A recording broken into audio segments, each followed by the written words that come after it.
Hoa Khôi thầm thích tôi, nhưng lại sợ tôi từ chối, ngày nào cũng đánh tôi một trận. Cậu ấy nói đây là cách thể hiện tình yêu, rồi vui vẻ đưa tôi về nhà. Ép tôi kể chuyện cổ tích cho cậu ấy nghe. Chẳng trách người ta gọi cậu là bưu tỷ. Cậu đúng là bưu thật. Trên đường đi học về tôi bắt đầu điên cuồng cá khịa Hoa Khôi. Giang Vũ, tớ đã nói với cậu chưa? Cậu không được lấy chuyện này ra trêu tớ. Hoa Khôi trông rất nghiêm túc, nhưng tôi vẫn chưa nhận ra sự nghiêm trọng của vấn đề. Cậu ấy như đã quyết tâm điều gì đó. Quay người và nhanh chóng rời đi. Lý Thu Nguyệt này. Lý Thu Nguyệt, tôi chặn trước mặt cậu ấy. Nhưng Hoa Khôi lại đi vòng qua tôi. Lý Thu Nguyệt, cậu đứng lại cho tớ. Tôi đứng hình trước phản ứng dữ dội của Hoa Khôi. Thấy cậu ấy dừng lại, tôi vội vàng đi tới trước mặt muốn giải thích. Nhưng lời chưa kịp nói ra đã bị nước mắt của Hoa Khôi chặn lại. Nhìn cô gái đầy tủi thân trước mặt, tôi thầm mắng mình một câu. Tớ có viết một lá thư tình cho Úc Hướng Vi. Cậu có xem không? Hoa Khôi vừa lau đi những giọt lệ long lanh trên mặt vừa nói xem. Vậy xem xong thì chuyện này cho qua nhé. Tớ cũng không xin lỗi cậu nữa, được chứ? Học thói xấu, tôi bất lực không nói nên lời. Sau đó tôi dẫn Hoa Khôi về nhà. Mẹ tôi nhìn thấy hai chúng tôi, nhất thời lo lắng không biết nên nói gì. Cháu chào cô ạ. Cô nói tối nay lại ở lại cùng nhau à của mẹ. Cuối cùng cũng nén lại không nói ra. Tôi vội vàng giải thích, mẹ ơi, bố mẹ cậu ấy về rồi. Hôm nay cậu ấy ở nhà cậu ấy, con cũng không cần qua đó. Hay là ở lại ăn cơm đi cháu. Bố mẹ người ta về cả rồi. Ở lại ăn cơm gì chứ? Bọn con vào phòng nói chuyện một lát. Nói xong tôi dẫn Hoa Khôi về phòng ngủ. Được rồi, nói chuyện một lát. Tôi vội vàng tìm ra lá thư tình đó. Cậu chuyển nhà mà cũng mang theo à? Tôi bực bội đi tới trước mặt Hoa Khôi. Cậu ở đâu ra lắm chuyện thế? Cậu có xem không? Xem đây. Hoa Khôi vội giật lấy lá thư tình trong tay tôi. Hóa ra chữ của cậu cũng có thể viết đẹp thế này à? Cậu nói thừa quá. Cuối cùng Hoa Khôi cũng vội vàng xem Hammer. Từ ngày đầu tiên tớ gặp cậu, tớ đã bị vẻ đẹp độc đáo của cậu thu hút. Cậu ấy vừa đọc vừa cười. Này không phải chứ? Cậu có thể tự mình lặng lẽ xem được không? Nghe người khác đọc trước mặt mình. Về sự bồng bột của tuổi trẻ, còn xấu hổ hơn cả việc đi thăm họ hàng lúc nhỏ. Sao nào, tớ đọc không đủ truyền cảm sao? Xấu hổ, vô cùng xấu hổ. Một giây sau, này. Chỗ này cậu có một chữ sai chính tả. Không phải, cậu xem một bức thư tình mà sao lắm chuyện thế? Không biết còn tưởng Hoa Khôi đến sửa bài văn cho tôi. Phải. May mà cậu không nói ra. Nếu không người ta sẽ cười cậu đấy. Hết sẩy, cậu nghĩ ai cũng muốn có được cậu chắc. Là người tốt nhất trên đời. Nói xấu đủ chưa? Trong lòng tôi chỉ trích Hoa Khôi. Cậu còn ở đây cả khịa nữa à? 10 phút sau, này. Vẫn chưa xem xong à? Cậu đang làm bài đọc hiểu đấy à? Xem tiểu thuyết thì cậu lướt qua như gió. Xem một bức thư tình mà cậu cứ săm soi từng nét chữ. Đương nhiên là phải từ từ thưởng thức rồi. Chỗ này còn có một lỗi sai chính tả nữa. Tớ suýt nữa thì ngất đi. Được rồi, xem xong rồi thì tớ về trước nhé. Được thôi, đợi đã.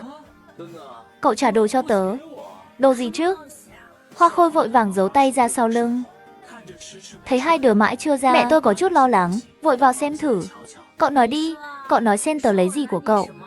Trời đất ơi, cậu còn có thể chơi cháo hơn nữa không? Cô ơi, vậy cháu về trước ạ. Thường xuyên qua chơi nhé. Hoa Khôi vội vàng trở về phòng ngủ.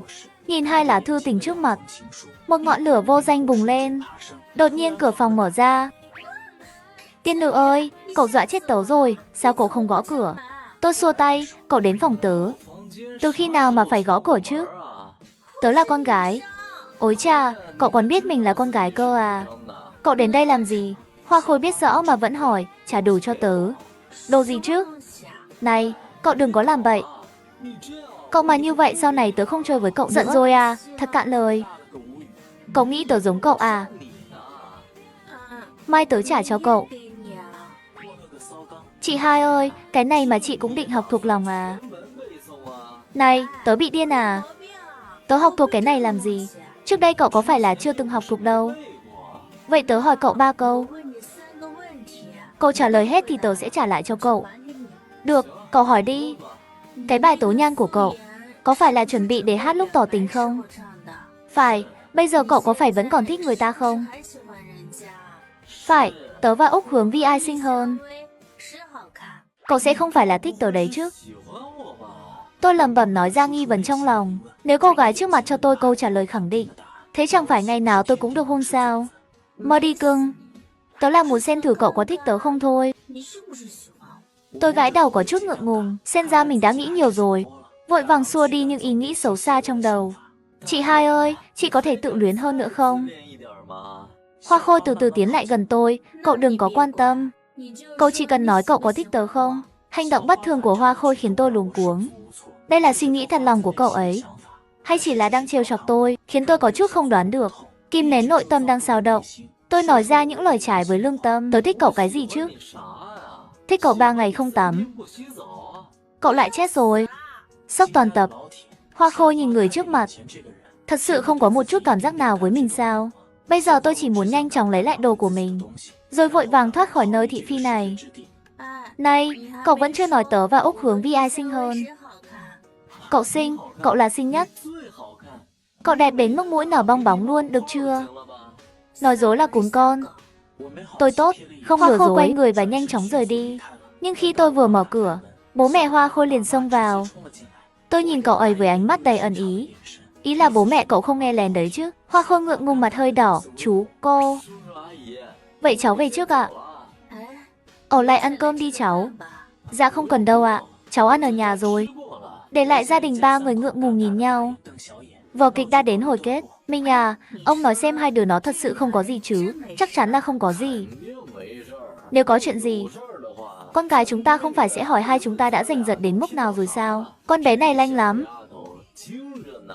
Cũng phải, với lại mí mắt tôi cũng không giật. Vậy chắc là không có chuyện gì rồi. Đến giờ cắm cụi học bài, Hoa Khôi lại gõ cửa phòng tôi. Cô ơi, cháu đến hỏi vài bài tập. Dưới vẻ mặt bất lực của mẹ tôi, cậu ấy quen đường quen lối đi vào phòng ngủ của tôi. Nói đi. À thì, câu hỏi này. Hoa Khôi vốn dĩ muốn xem tôi có thực sự giận không. Thấy tôi như vậy, cậu ấy yên tâm rồi. Vốn dĩ cũng là rảnh rỗi không có việc gì nên qua đi dạo một vòng. Món cá nướng cậu nợ tớ bao giờ mới mời tớ ăn? Câu nói đột ngột của Hoa Khôi khiến tôi hơi ngơ ngác. Không. Tớ từ khi nào lại nợ cậu món cá nướng chứ? Người phụ nữ này sao có thể nói ra những lời lung tung như vậy? Cậu đã hứa rồi mà, lại định nuốt lời à? Ai nuốt lời chứ? Lúc đó tớ đã mua giày cho cậu rồi còn gì. Đó là hai chuyện khác nhau. Cậu vứt giày của tớ là một chuyện, rồi cậu bỏ mặc tớ chạy đi một mình lại là một chuyện khác. Lời của phụ nữ đúng là không thể tin được. Trước đây đã nói rõ là chuyện đó cho qua rồi, kết quả là lại lôi ra. Không phải đâu, lúc đó không phải đã mời cậu ăn rồi sao? Đó là tiền của người ta, tiền của vợ chồng người ta. Cậu đừng hòng nuốt lời. Tôi thật sự muốn nói, ý là đôi giày này tôi mua vô ích à? Cái gì gọi là mua vô ích? Tớ không tặng cậu tai nghe à? Đó là thù lao cậu ngủ với tớ. Câu nói này thốt ra nghe có gì đó là lạ. Sao cậu không nói cậu còn đánh tớ? Không phải là cậu hành tớ trước sao? Với lại tớ đã xin lỗi bao nhiêu lần rồi. Vậy cậu còn làm tớ khóc này? Chúng ta đã nói với nhau rồi mà.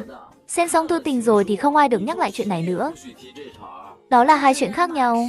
Xem thư tình là chuyện tớ không chấp chuyện cậu gọi biệt danh của tớ, bỏ qua không truy cứu. Còn chuyện cậu làm tớ khóc lại là một chuyện khác. Người phụ nữ trong phòng thật đáng sợ, thế mà cũng tách ra được à? Đúng là xử lý mâu thuẫn một cách chi ly, tối đa hóa lợi ích. Mời tớ một bữa cá nướng thì tớ sẽ tha thứ cho cậu. Ăn. Chỉ biết ăn thôi. Mời cậu ăn no luôn. Nhưng tuần này tớ không có thời gian. Phải tuần sau mới mời cậu được. Tiếp đó tôi lấy điện thoại ra. Này, cậu chọn một cái đi. Nhìn màn hình toàn là tất trắng. Hoa Khôi ngây người tại chỗ. Đã nói rồi mà. Hoa Khôi dùng ánh mắt cầu xin nhìn tôi. Không mặc có được không? Không được, anh Tiểu Vũ ơi. Bây giờ cậu có gọi là ông nội Giàng Vũ cũng vô dụng thôi. Ngay lúc này, điện thoại của tôi đột nhiên nhận được một tin nhắn nhóc con. Cuối tuần rảnh không? Cậu nhẹ một chút, làm tớ đau rồi. Chết tiệt, cậu đừng có làm bậy. Tôi vội vàng đứng dậy, hai tay giang ra. Tôi dám chắc, lúc này tôi không hề chạm vào đâu cả. Hoa Khôi đứng dậy chỉnh lại quần áo. Miệng thì nói thích người ta, sau lưng thì lại thế này. Tôi có chút cạn lời. Chúng tôi chỉ đơn thuần là nói chuyện về truyện tranh. Sao qua miệng Hoa Khôi lại biến thành mùi vị khác thế này? Người ta vẫn còn là một chàng trai trong sáng chính trực đấy nhé. Hay là thế này đi, lúc đó chúng ta đã nói rồi mà. Mặc đồ trắng thì cho sờ một chân, vậy tôi cho cậu sờ cả hai chân. cậu để tôi nói chuyện với dì này một lúc. Trời ạ, sở thích của cô gái này thật quái đản. Lại dùng cách này để thử thách cán bộ. Thế nhưng tôi vẫn không chịu được thử thách. Sau đó, Hoa Khôi bắt đầu pha trò của mình. Tôi ở bên cạnh sốt ruột chờ đợi. Cuối cùng không thể chịu đựng được nữa. Cô ấy vậy mà lại bán mất ngày thứ 7 quý giá của tôi cho người ta. Còn liên tục đòi người ta gửi ảnh tất đen. Lẽ nào Hoa Khôi đã đổi khẩu vị rồi sao? Tôi vội vàng lao lên giật lại điện thoại. Trong lòng nghĩ phải cho cô ấy vài đấm. Thế nhưng vì giường quá mềm, cơ thể không dùng được sức. Kết quả là chúng tôi cứ thế nằm thẳng trên giường. Lúc này, cửa phòng đột nhiên bị gõ. Mẹ bước vào. Nhìn thấy một cảnh tượng khiến bà tối sầm mặt mũi. Lúc này tôi ngại ngùng ngồi trên giường. Hoa Khôi đỏ mặt chạy ra ngoài. Khi trở về phòng, Hoa Khôi nhận được một tin nhắn. Là tin nhắn từ người bạn cũ Lý Ấu Tuyết gửi cho Thu Diệp. Chiều mai cậu có tiết không? Có, 4 rưỡi mới tan học.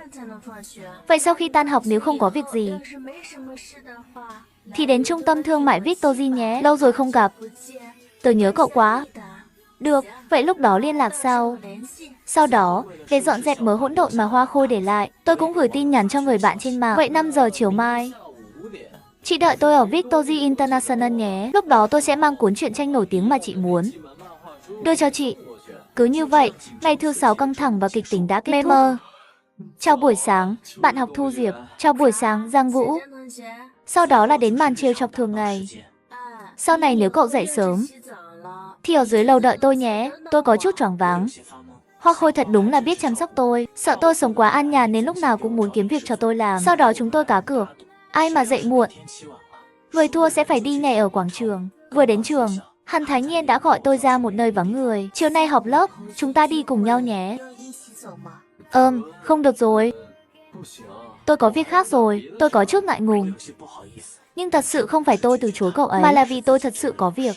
Tôi gãi đầu một cách lúng túng. Vậy tớ về trước nhé. Đợi đã, cậu hình như đang cố tình tránh mắt tớ. Không có, tớ tránh cậu làm gì. Lời còn chưa nói xong, Hoa Khôi đã đánh hơi thấy và đi tới. Có thể nộp bài tập xong rồi hãy nói chuyện không? Lúc này mặt cô ấy hằm hằm nhìn tôi. Chết tiệt, cô gái này buổi sáng vẫn còn bình thường mà. Sao giờ lại nổi điên rồi? Cả ngày mở miệng ra là nói bậy. Cậu có nộp không? Không nộp tôi sẽ ghi tên cậu lại. Tôi thật sự chịu thua. Nộp ngay đây, nộp ngay được chưa? Sau đó mượn cớ nộp bài tập để quay về lớp học. Thời gian trôi nhanh đến buổi chiều. Cậu tan học chưa? Vừa mới tan, chắc khoảng 5 giờ mới đến được. Trong khi đó ở phía tôi, tớ đến rồi. Cậu cứ đi dạo loanh quanh trước đi. Chắc 5 giờ tớ mới đến được.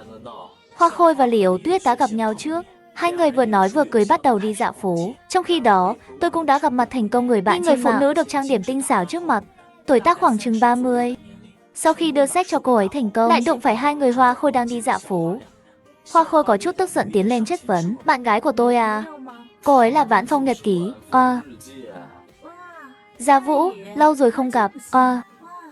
Thu Diệp, hai người cũng quen nhau sao? Khi ánh mắt của Lý Ấu Tuyết hướng về phía đối diện tôi. Mẹ. Một tiếng mẹ khiến tôi sụp đổ ngay tức thì. Mình vậy mà lại hẹn gặp mẹ của bạn học. Lúc này Lý An Thành có việc nên vội vàng rời đi. Giang Vũ, tôi phát hiện Lý Ấu Tuyết đang tức giận nhìn mình chằm chằm. Đợi đã, cậu đợi đã. Tớ và mẹ cậu trong sạch. Tôi vội vàng giải thích, nhưng lúc này cảm thấy có chút vô ích. Cậu bỏ qua bà đây mà không thèm. Mẹ của tôi vội vàng rút điện thoại ra. Cậu đợi đã. Tớ và mẹ cậu là nói chuyện truyện tranh. Không tin tớ cho cậu xem lịch sử trò chuyện.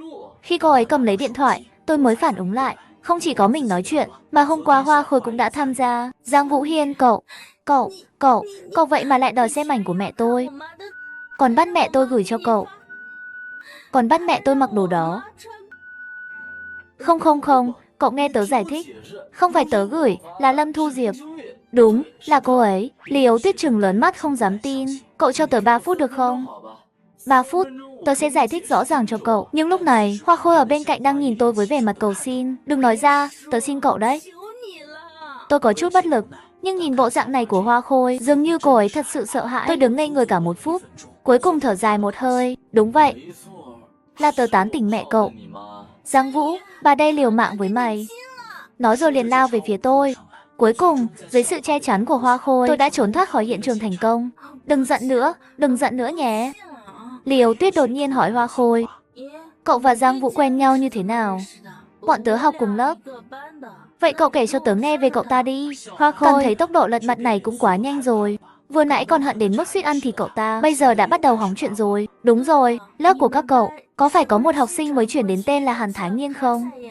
Mê mơn, quan hệ của cậu ấy và Giang Vũ thế nào? Tớ cũng không biết nói sao nữa. Nhìn bọn họ, nói chung là rất kỳ lạ. Lý Ấu Tuyết đột nhiên hạ thấp giọng. Thật ra Hàn Thái Nhiên thích Giang Vũ.